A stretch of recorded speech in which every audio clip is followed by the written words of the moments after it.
Saludos a todos. En esta oportunidad hablaremos acerca del manejo del paciente con cirrosis descompensada.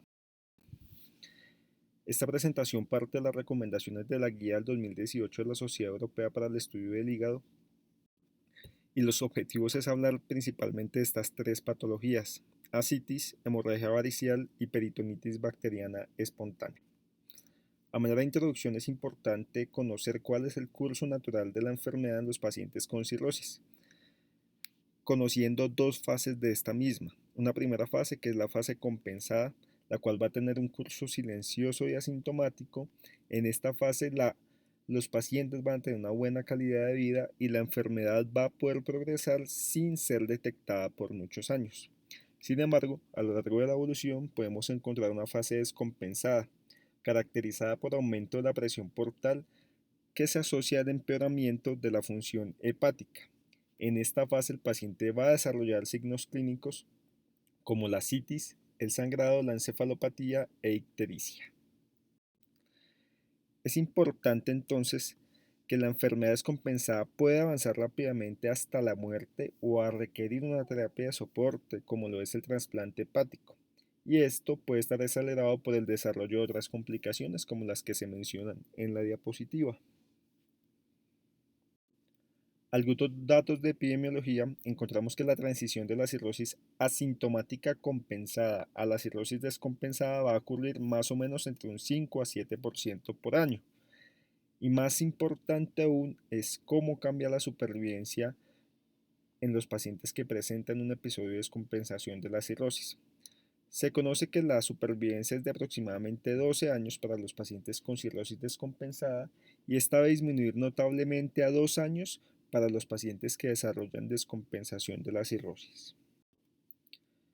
A nivel de la fisiopatología, conocemos que una vez la cirrosis se descompensa, se va a convertir en una enfermedad multisistémica con disfunción orgánica múltiple.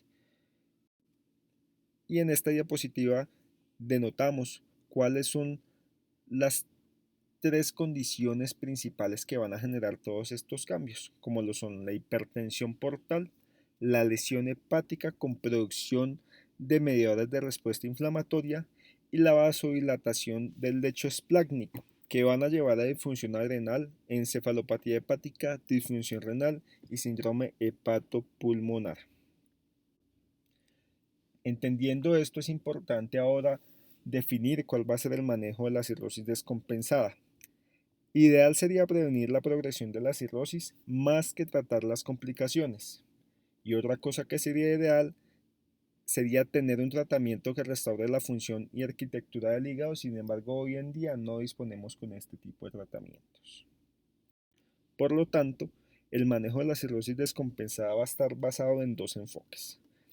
Como primera medida, la supresión de los factores etiológicos de la cirrosis y en segunda instancia, debemos atacar los factores claves de la patogénesis de la descompensación y la progresión de la cirrosis, como lo vemos en estas primeras recomendaciones que nos hace la guía.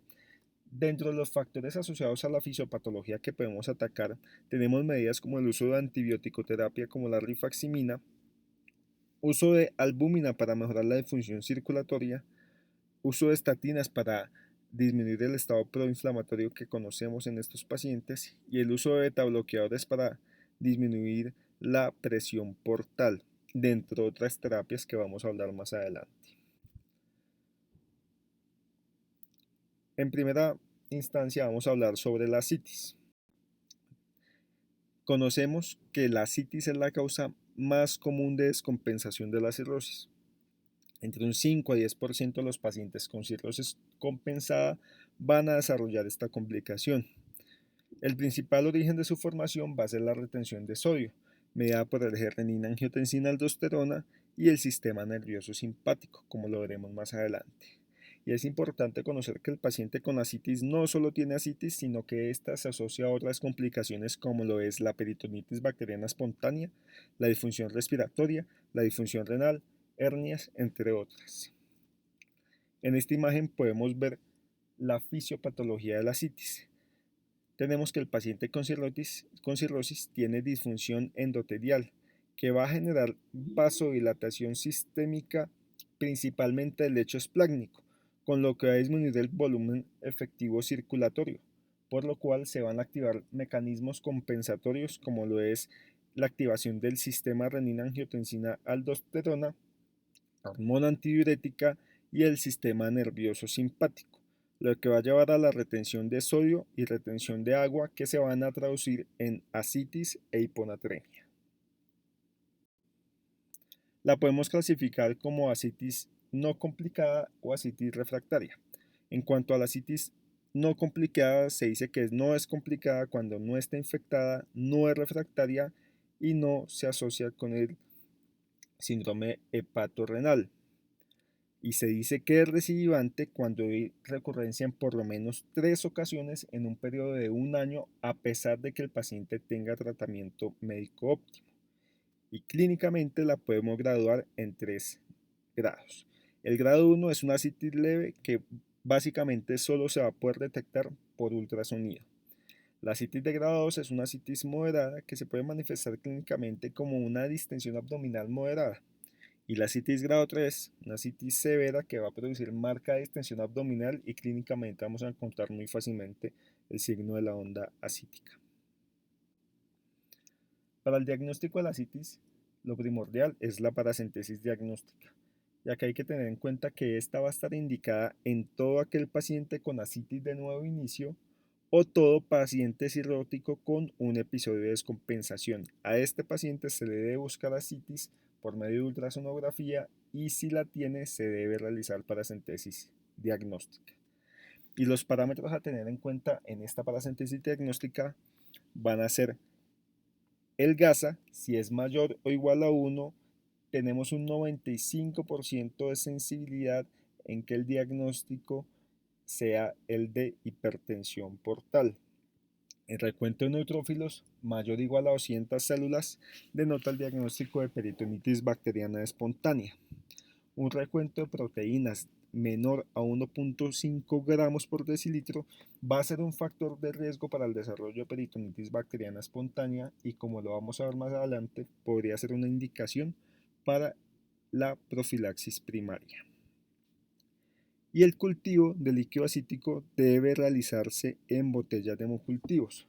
La razón de esto parte de estudios ya de bastantes años para atrás, en el cual encontramos que cuando se comparan los cultivos en medio convencional versus cultivos en botella de hemocultivos, la positividad va a ser mucho más alta, casi que el 93% versus el 43% cuando se hace los cultivos en botellas de hemocultivos, con una diferencia del 50% entre estas dos técnicas. En cuanto al volumen, lo que se sabe es que el volumen ideal debe ser de 10 mililitros, alcanza una positividad del 93% versus tener menos de 10 mililitros y ya tener una muestra de más de 10 mililitros no va a cambiar la positividad de los hemocultivos, de los cultivos en frascos de hemocultivos. Entonces, idealmente, el líquido acítico debería ser llevado a cultivo en botella de hemocultivos con un volumen aproximado de 10 mililitros. Para tratamiento de la ascitis grado 1, realmente no hay datos disponibles sobre la evolución de este tipo de pacientes y tampoco es claro si el tratamiento en estos pacientes con ascitis leve va a modificar la historia natural de su enfermedad. En ascitis grado 2 sí la evidencia es mucho más amplia en cuanto al uso de diuréticos, como lo veremos más adelante, y en cuanto a la restricción de sodio entre 4.9 a 6.9 gramos al día, realmente la evidencia es pobre. Por lo tanto, los diuréticos, como los antagonistas del receptor del mineralocorticoide, van a ser la piedra angular en el manejo de la ascitis. Y la furosemida se puede utilizar como tratamiento secuencial o en los no respondedores. La evidencia que soporta estas conductas está basada en estos estudios, este primero publicado en Pathology en el 2003, en el cual 127 pacientes se iban a someter a tratamiento dividido en dos grupos para comparar regímenes de diuréticos. El primer grupo era espironolactona con furosemida y el segundo grupo constaba en la terapia monoterapia con espironolactona. Y acá es importante tener en cuenta las dosis que se usaron en estos estudios, que son El inicio de espironolactona dosis entre 100 a 200 miligramos hasta una dosis máxima de 400 miligramos al día, y la furosemida, que inició con una dosis de 40 miligramos al día hasta un máximo de 160 miligramos al día. Y es importante porque cuando hablemos de citis refractaria tendremos en cuenta estos valores de dosis tope. Y otra cosa importante es el incremento de dosis, que en el estudio lo realizaron cada 4 días. Los resultados: como primera medida, la probabilidad de movilizar la citis fue igual en ambos grupos, no hubo diferencias estadísticamente significativas. Sin embargo, el grupo que se sometía a terapia dual debía realizarse ajustes de manera ambulatoria, lo cual probablemente hacía que la terapia fuese menos acoplada por los pacientes que se sometían a esta intervención. Este es otro estudio también en el que comparan otro tipo de antagonista del receptor de mineralocorticoide, como es el canreonato de potasio y la furosemida, similares grupos a los que se le ponían antagonistas al receptor de mineralocorticoide con furosemida cuando no había respuesta, y otro grupo en el cual tenía la terapia dual desde el principio, con dosis muy similares, canreonato de potasio hasta 400 miligramos al día, y en este grupo usaron furosemida hasta una dosis máxima de 100 miligramos al día. Encontramos, en cuanto a los resultados, el número de eventos adversos fue mucho menor en los pacientes a los que se sometían a terapia en monoterapia versus al grupo de canreonato de potasio más furosemida. Sin embargo, los pacientes que tenían falla al tratamiento era mucho mayor en los pacientes con monoterapia.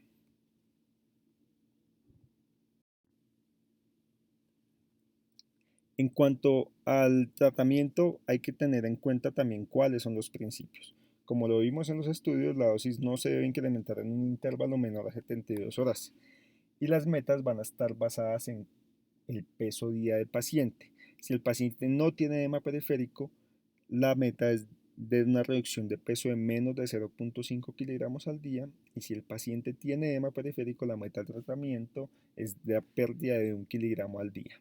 Se habla de no respuesta cuando la reducción del peso es menor a 2 kilogramos semanales, y es importante siempre la monitoría de los niveles de creatinina sérica, sodio y potasio en esta población. Acá está el resumen de las recomendaciones de la guía. En los pacientes con el primer episodio de ascitis de grado 2 deben recibir tratamiento con antagonista receptor de mineralocorticoide, con la dosis inicial de 100 miligramos hasta una dosis máxima de 400 miligramos al día. En pacientes que no responden al antagonista receptor de mineralocorticoide, definido por la pérdida de peso en menos de 2 kilogramos semanales, podría adicionarse furosemida. Y en aquellos pacientes con ascitis de larga data que han sido refractarios al manejo con antagonistas del receptor mineralocorticoide, probablemente el manejo de estos pacientes debe ser con terapia dual. Para la ascitis de grado 3, el tratamiento de elección va a ser la paracentesis de gran volumen. Acá es importante recordar que son muy pocas las contraindicaciones para realizar una paracentesis. Básicamente es que el paciente no colabore, que tenga infección en el sitio de la punción, que esté embarazada, que tenga coagulopatía severa, casi que definida por coagulación intravascular diseminada. No basta con tener un INR prolongado y distensión severa de las asas intestinales. La paracentesis de gran volumen consta en el drenaje casi que completo del líquido acítico en una sola sesión, teniendo en cuenta la posibilidad de disfunción circulatoria post-paracentesis, que se presenta en la mayoría de los casos cuando se drena más de 5 litros de ascitis. Por lo tanto, estos pacientes deben llevarse a una medida preventiva de esta complicación como la disfunción circulatoria post-paracentesis con la administración de albúmina, que debe administrarse 8 gramos de albúmina al 20% por cada litro de líquido acítico removido desde los 5 litros. Por último, la ascitis refractaria, que va a estar definida de acuerdo a la dosis de tratamiento que yo tenga instalada en el paciente. Espironolactona a dosis tope de 400 miligramos al día, furosemida dosis tope de 160 miligramos al día, asociado a una restricción de la ingesta de sal de menos de 90 milimoles al día. Si el paciente tiene estas dosis tanto de furosemida como de espironolactona y una restricción de sal óptima y aún así persiste con ascitis, se habla de que el paciente tiene ascitis refractaria. Las recomendaciones de la guía: paracentesis de gran volumen más reposición de albúmina, como lo indicamos antes, y es importante tener en cuenta que si el paciente tiene ascitis refractaria, los diuréticos podrían descontinuarse si la excreción renal de sodio es menor a 30 milimoles al día. Y otra cosa importante es que estos pacientes desde el principio podrían evaluarse para terapias como la inserción de TIPS. El pronóstico de esta enfermedad realmente es malo y por eso es importante hablar de ella. Una mortalidad a 1 y 2 años entre el 40 y el 50% respectivamente. Y vamos a tener que la hiponatremia, la hipotensión, la caída en la tasa de la filtración glomerular, una excreción renal de sodio baja van a ser predictores también de mortalidad. Tenemos un problema entonces con esta patología, y es que la mayoría de los parámetros que mencionamos anteriormente no van a estar incluidos en las escalas pronósticas. Por lo tanto, se va a subestimar el riesgo de mortalidad en estos pacientes y no se van a priorizar, por lo tanto, a enlistar en una lista de trasplante hepático. Por lo que la guía hace una recomendación, y es que aquellos pacientes con ascitis de grado 2 y grado 3 van a tener una notable reducción en su supervivencia. Por lo tanto, el trasplante hepático debería considerarse como un tratamiento potencial. El siguiente tema es la hemorragia varicial. Encontramos que el 70% de las hemorragias digestivas altas en los pacientes con cirrosis van a ser de origen varicial. La mortalidad de esta patología también es muy alta, 15 a 25% a las 6 semanas del episodio del sangrado varicial. Y el riesgo estimado en general es de 5 a 15% por año de desarrollar un episodio de sangrado varicial. Va a estar relacionado con muchos factores, dentro de estos la severidad de la disfunción hepática, que el paciente tenga un Child B o Child C, y la aparición de signos rojos a nivel de las varices. Otro dato importante es la tasa de resangrado, que está entre un 60 y 70% si a los pacientes no se les suministra concomitantemente profilaxis secundaria. Hablamos entonces de los términos de profilaxis primaria. La evidencia de estas recomendaciones: tenemos, por ejemplo, este estudio en el cual se evalúa la terapia farmacológica más la ligadura para prevenir el resangrado en pacientes con cirrosis. Encontramos que la evidencia en este metaanálisis se encuentra a favor del uso de ligadura endoscópica más terapia farmacológica, tanto para la disminución de las tasas de resangrado como la disminución de la mortalidad, que lo vemos en ambos forest plot. Hay que tener en cuenta que en aquellos pacientes con ascitis refractaria e hipotensión o elevación de la creatinina sérica más de 1.5 miligramos por decilitro o hiponatremia, la dosis de betabloqueadores no selectivos podría reducirse o incluso discontinuarse temporalmente, dadas las complicaciones asociadas en este tipo de pacientes. En esta encontramos las recomendaciones de la guía, que nos hablan de profilaxis primaria. Se deben iniciar en los pacientes desde que se detecte varices de alto riesgo, que ya las definimos. Los pacientes con varices pequeñas con signos rojos y un Child-Pugh DC podrían evaluarse para el uso de tabletadores no selectivos. Y en los pacientes con varices medianas o largas deberían tratarse con betabloqueadores no selectivos y con ligadura endoscópica. ¿Qué debemos hacer cuando ya el paciente tiene el episodio de hemorragia varicial establecida? Primero que todo, tener en cuenta que esto es una emergencia médica con una alta tasa de complicaciones y de mortalidad. Por lo tanto, el manejo debe estar iniciado de manera temprana para ser llevado al paciente a unas metas, que van a ser el control del sangrado, la prevención de la recurrencia temprana y la prevención de la mortalidad a las 6 semanas. Y acá vemos un algoritmo muy claro del manejo de estos pacientes. Lo primero que hay que hacer no es llevar al paciente a un estudio endoscópico.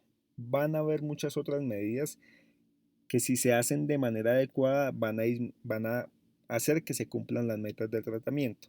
Lo primero es un abordaje inicial del paciente, una adecuada historia clínica, examen físico para clínicos iniciales, el desarrollo del ABC. Hay que hacer una reanimación adecuada con cristaloides y, si el paciente requiere transfusión, va a ser guiado por unas metas de hemoglobina entre 7 a 9. Una vez hecho este abordaje inicial, se debe iniciar inmediatamente terapia farmacológica, que va a ser con fármacos vasoactivos como la somatostatina, la terlipresina o el octreotide. Y además el inicio de profilaxis antibiótica temprana con ceftriaxona o norfloxacina. Una vez instauradas estas terapias, el paciente debería ser llevado a endoscopia de manera temprana, idealmente en las primeras 2 horas del inicio del cuadro clínico. En este estudio endoscópico se va a realizar la confirmación del sangrado varicial y se va a definir si el paciente tiene el sangrado y el inicio o la terapia endoscópica con ligadura con bandas. Una vez se ha establecido esta terapia, hay que mantener la terapia vasoactiva por un lapso de no menos de 5 días, al igual que la profilaxis antibiótica. Cuando se han realizado estos pasos de manera secuencial organizada, se va a tener un control del sangrado en un 85% de los casos. Sin embargo, van a haber un 15% de casos que, a pesar del tratamiento que se haya instaurado de manera óptima, van a resangrar. Estos pacientes deberían evaluarse para tips de rescate. Y acá en la parte izquierda es importante tener en cuenta la posibilidad de usos de otras terapias endoscópicas como el balón o los stents esofágicos en casos de hemorragia masiva, en casos de sangrado que no pueden ser controlados con ligadura con bandas. Sin embargo, van a ser una medida de puente o transitorias, como lo veremos más adelante. Acá está la evidencia que soporta el uso de terapias de medicamentos vasoactivos en este primer estudio, el uso de terlipresina comparado con placebo, encontrando que la terlipresina tiene diferencias estadísticamente significativas en el control del sangrado en comparación con el placebo.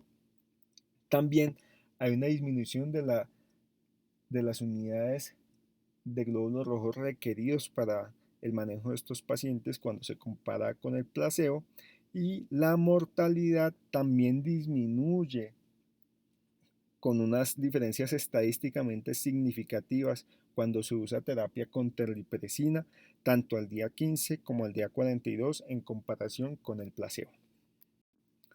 En este otro estudio habla de la eficacia de la somatostatina, un estudio muy parecido comparándola con placebo.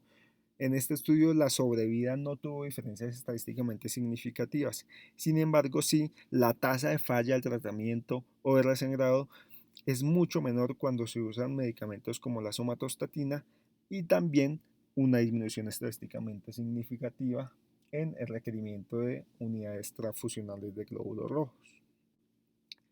Acá encontramos 3 opciones terapéuticas y sus dosis respectivas, tanto de terlipresina como de somatostatina y octreotide. En cuanto a la ligadura endoscópica, encontramos que la combinación de la terapia endoscópica y los fármacos vasoactivos es mucho más efectiva que el uso aislado de cualquiera de estas 2 opciones. Encontramos este metaanálisis que soporta esta evidencia, encontrando diferencias estadísticamente significativas que apoyan el uso de terapia endoscópica y de ligadura con bandas, y que disminuyen tanto la mortalidad como el resangrado en este tipo de pacientes. Hay algunos pacientes que van a requerir terapias de rescate como el uso de TIPS, el cambio entre vasoactivos, el taponamiento con balón, que como lo mencionamos anteriormente se puede usar en casos de hemorragia masiva y van a ser una terapia puente temporal durante un máximo de 24 horas, en los cuales, cumplido este tiempo, los pacientes se deberán revalorar y se deberán llevar a otro tipo de terapia como la ligadura con bandas.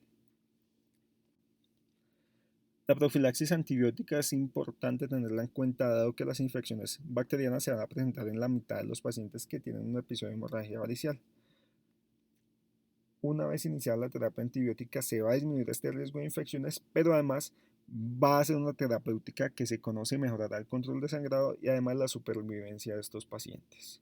Las alternativas de tratamiento van a ser ceftriaxona 1 gramo al día por 7 días como primera línea o norfloxacina 400 miligramos 2 veces al día por 7 días. El último tema a mencionar es la peritonitis bacteriana espontánea. Se define como aquella infección bacteriana del líquido acítico sin ninguna fuente intraabdominal de infección tratable quirúrgicamente. El diagnóstico va a estar basado en la paracentesis diagnóstica.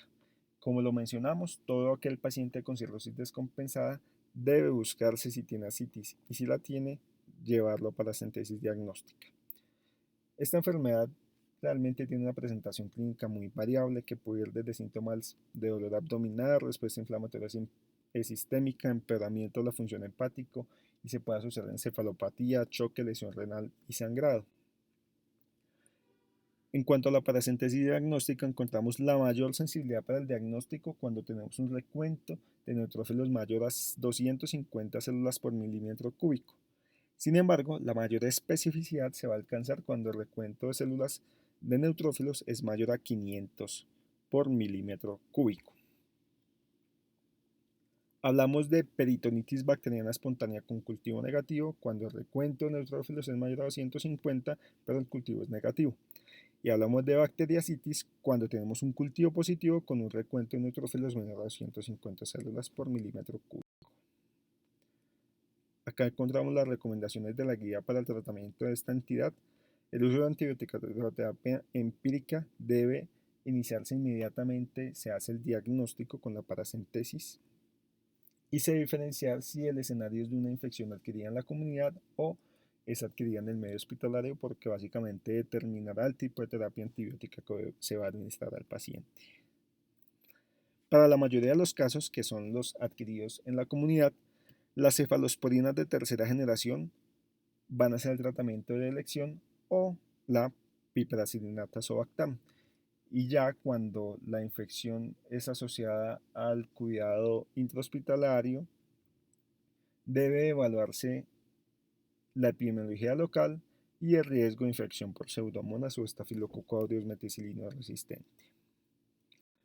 Una vez iniciado el tratamiento se deben tener unas metas establecidas, que básicamente en peritonitis bacteriana espontánea va a ser la disminución de recuento de neutrófilos mayor al 25% en el líquido acítico que se debe realizar a los 2 días de iniciado el tratamiento antibiótico. Existe otro escenario, es la posibilidad de adicionar al tratamiento antibiótico albúmina. Encontramos este estudio en el cual a 126 pacientes con cirrosis y peritonitis bacteriana espontánea. Un primer grupo se trató con solo cefotaxime y un segundo grupo se les administró cefotaxime más albúmina a dosis de 1.5 kilogramos en el momento del diagnóstico, seguido de un gramo por kilo al día 3 de iniciado el tratamiento. Lo que se encuentra es que el tratamiento con albúmina fue particularmente efectivo en los pacientes que tenían bilirrubina sérica de más de 4 miligramos por decilitro o una creatinina sérica mayor o igual a 1. Estos son los pacientes que podrían beneficiarse de uso de albúmina concomitante con el antibiótico. Hablando de profilaxis, esta va a estar restringida a pacientes con alto riesgo de desarrollar peritonitis bacteriana espontánea. ¿Cuáles son esos pacientes? Los que tengan un episodio de hemorragia gastrointestinal aguda o aquellos que tengan un recuento de proteínas totales en el líquido acítico de menos de 10 gramos por litro y que no tengan antecedentes de peritonitis bacteriana espontánea. Y como profilaxis secundaria se podrá administrar a todo aquel paciente con antecedente de peritonitis bacteriana espontánea. Estas son las recomendaciones de la guía al tratamiento de elección. Como medida profiláctica de profilaxis va a ser la norfloxacina. Por último, los mensajes para llevar a casa. Hay que entender que la descompensación de la cirrosis es una enfermedad multiorgánica. Es ideal prevenir la progresión de la cirrosis más que tratar sus complicaciones. A todo paciente con cirrosis descompensada y ascitis se le debe realizar una paracentesis diagnóstica. Los antagonistas del receptor mineralocorticoide y los diuréticos son los eslabones del tratamiento para el manejo de la ascitis. En los casos de hemorragia varicial debemos establecer estrategias de profilaxis tanto primaria como secundaria y un inicio temprano del tratamiento en los pacientes que ya tienen hemorragia varicial establecida. Y por último, el diagnóstico de la peritonitis bacteriana espontánea está basado en el líquido acítico, que además nos va a permitir guiar la respuesta al tratamiento. Muchas gracias.